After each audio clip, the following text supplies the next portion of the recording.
Are you trying to figure out how to get things done? Are you trying to look for knowledge that can actually help you do something, be better at what you do? Hi, I'm Joyce Mbaya, founder of Zydii, where we provide affordable online courses for Africa. This is the place for you, the Zydii podcast, where we have inspiring conversations with amazing people. And the ultimate goal is to help you know more so you can do more.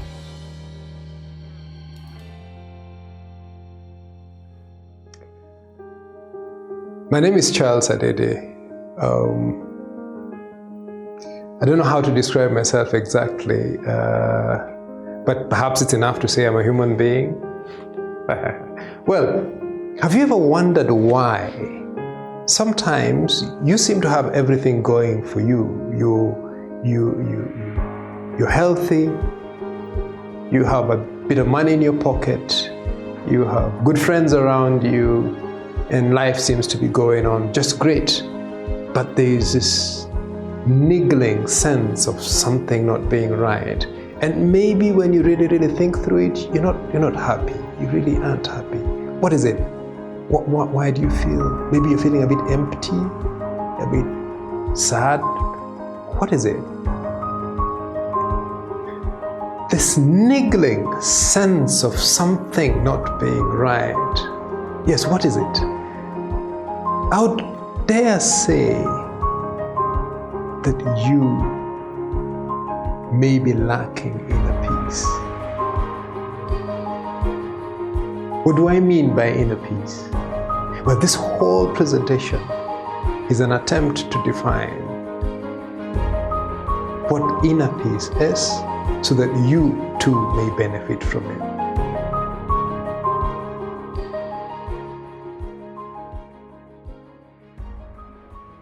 I'm going to start by reading a poem I once wrote some time back. The poem is entitled Peace.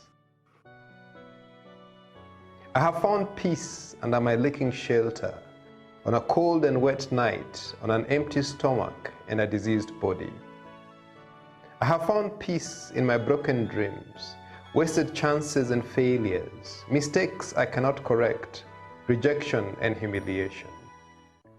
I have found peace in compromises and excuses, lies and half-truths, rationalization and justification, silence and cowardice, ignorance.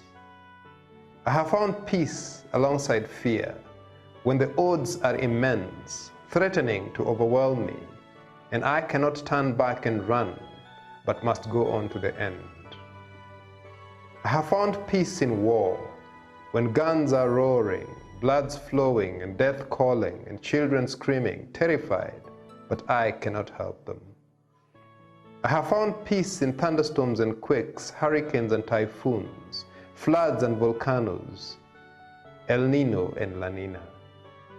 I have found peace flourishing on stony ground, where has failed to thrive the cherished seed of love, choked in its own passion, nor the seed of long suffering, without the water of hope, nor the seed of kindliness, scorched by the heat of adversity, nor any other seed. I have found peace, sweet peace, where only peace could endure. I have found peace in me. I want to illustrate the point of this presentation through the story, hypothetical, of one gentleman called John and a lady called Jane. So John, let's say he's 40-ish, he's married, he has two beautiful children, healthy, loving, they're going to school, the wife loves him quite a bit, he is very well educated.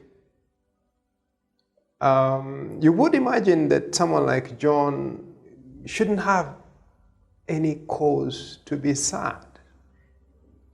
But John is sad, and there are very many Joneses out here. And then there's Jane on the other hand. Jane is a 20-something-year-old lady. She's sick, possibly she's terminally ill. She has too many children. She's not married. She's that poor.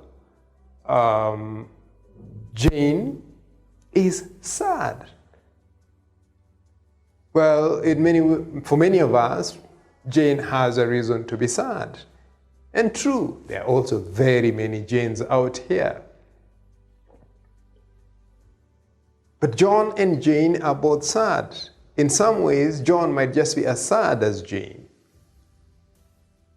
For different reasons, maybe, but they are both sad. Which is a bit strange, isn't it? Let me go ahead and try to explain what I believe is the human condition. All of us have experiences. And when you think about the experiences you've gone through in life, you'll realize that your experience will fall into either of the following three categories. Some of your experiences are pleasurable. Some of them are painful. Some of them are neutral. They're neutral because we don't give them much thought. They just happen. It just happened. And it means nothing really. You take it for granted. All our experiences somehow will find a place within these three categories. So, generally speaking, this is how we behave. For the things that give us pleasure, we want more of them, or we want to secure them so that we hold on to them. We don't want to let them go. Which means, for instance, you see a beautiful girl. When you see her, it gives you pleasure to see a beautiful girl. But it's not enough that you see her. You want to possess her, which is the next step. That process of wanting to possess her means that you want, really at the back of your mind, what you're trying to do is secure the pleasure that her beauty gives you by possessing her. So you want that beauty to be constantly with you. So you make the next step, which is to approach the girl and ask for a date.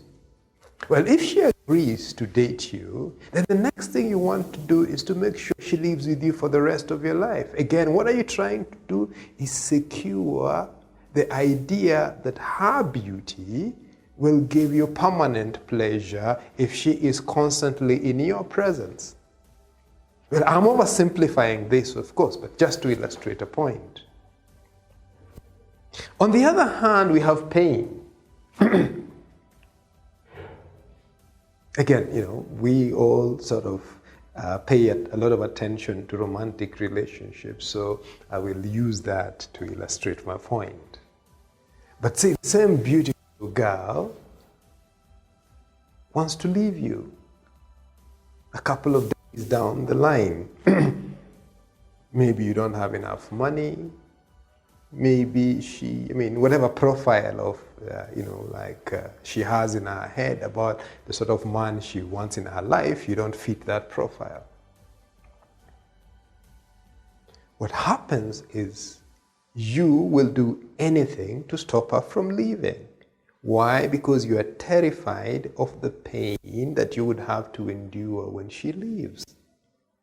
And when she actually does leave, you will be quite brokenhearted for quite a while, and you might go as far as telling yourself that all beautiful women are not good. Why? Because they break hearts. And therefore you do not want to relate with any woman again. Why? Because you don't ever want to face that sort of pain again. So again, how you have basically interpreted this whole situation and come to the conclusion that to avoid further pain, I will never relate with beautiful women. The point you're trying to make to yourself here is that you never ever want to face pain, and you want to make it a permanent position. In other words, beauty, the things that bring us pleasure, we want to embrace them, have more of them, secure them. The things that bring us pain, we want to flee from them or stop them entirely.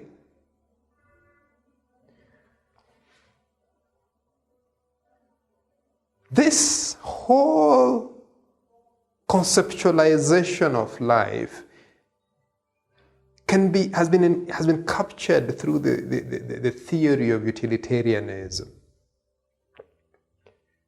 This theory suggests that the whole point in life is to gain as much pleasure as possible and to avoid as much pain as possible. And if you take it a little further, you will find that even governments, the policies in governments relate to trying to make as many people enjoy as much pleasure as possible and as many people avoiding as much pain as possible. That is the whole point of life. That theory was put forth by a gentleman called Jeremy Bentham some time back. And that theory has probably found itself into our culture, into our lives. Or maybe it hasn't really, it's nothing new. He just gave a name to what the human condition really is and just accepted that it is the human condition and that's how we ought to live.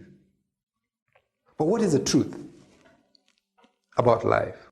One of the very basic truths about life is that everything changes. Everything changes. Every day, every hour, every minute, every second, there is something changing. There's nothing that remains static. It's an absolute truth, really. We can't run away from it. The second truth about life is that we have almost no control whatsoever about our lives. Despite all appearances to the contrary, despite our attempts to believe that we do have serious control and it's up to us to change things and make things work, we have very little control, to be honest. Think about it. Did you decide when you were going to be born? Did you decide where you were going to be born? Whether you would be born a man, a woman? Whether you'd be born white, black, colored, Asian? Do you have any control as to when you will die? Do you have any control, real control, as to who you will marry? All these things are beyond our control when you really, really think about them. So without necessarily sounding defeatist, we do have to acknowledge that our role sometimes is just restricted to living a life that was handed to us the best way we know how. In other words, or in some ways, you actually just react. Touching on that as well, or closely related with the fact that everything changes, is the fact that nothing is permanent. We are here today, we will not be here tomorrow.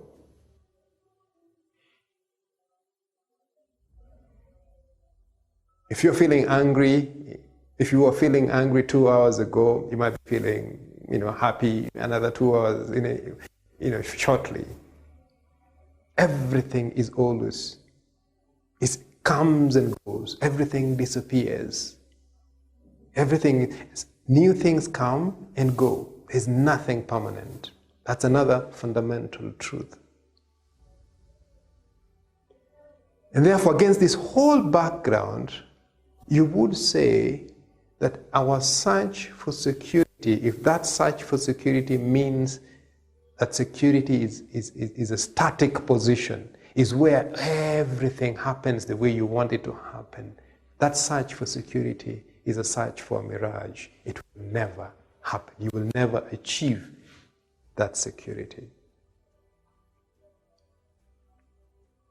So am I standing here to make you feel bad about life and make you think that it's bleak and hopeless and useless? And no. Far from it. The point I'm trying to make is that if you have the right perspective to life, you can actually enjoy it. The point I'm trying to make is the biggest task we have, perhaps the only task we have, the only thing we can control is our perspective. So what does this right perspective mean?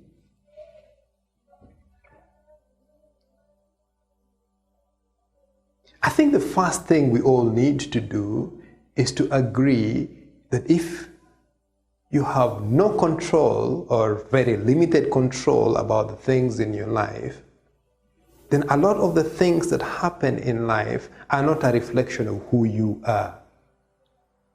In other words, like many people would say, every day good things happen to bad people and bad things happen to good people. In some cases, yes, it might have to do with choices you have made and decisions you have taken. But in very many cases, things just happen. And since you are not the one who created the universe and you are not at the center of the universe, you are part of this huge cosmic system. So you have to admit that whatever ideas you have about who you are and your position in life, they might just be in your head. So the first point is to change your perspective by beginning to accept and acknowledge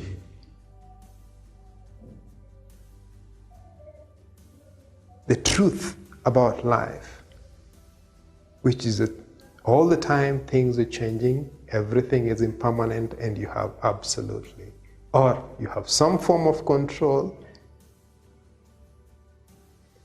but most things just happen on their own. So you do still have a major asset on your side, and that asset is your perspective. That's probably the only asset you have. When you get to the point where you're able to change your perspective and accept the truth of life as is, then you begin to become a lot less agitated. You begin to stop trying too hard to run away from pain and pursue pleasure, thinking that in doing so you are going to be happy. Because again, you are not in control of when the pain will come or when the pleasure will come. These things happen to each and every one of us. So you need to accept them, that they happen, but when you do change your perspective, they will have a less adverse effect on your life. There's one word that is usually used for that position, and that word is equanimity. So what's the point of all this? I think all of us, in order to be effective human beings, in order to achieve anything at all in life, the first point to start from is mastery of the self. Know thyself. And when you truly know yourself and you have mastery over yourself, the world or life itself becomes very manageable. And if you have mastery over yourself, then even if you need to do something, if you need to lead people, if you need to achieve anything out there, then you have no baggage. You will be effective. This week's episode has come to an end, but the fun doesn't have to stop here. If you have any questions, suggestions, or feedback, head over right now to Twitter and Facebook and like and share, comment, get involved, let us know what you think, what you want to learn next, and join us next time.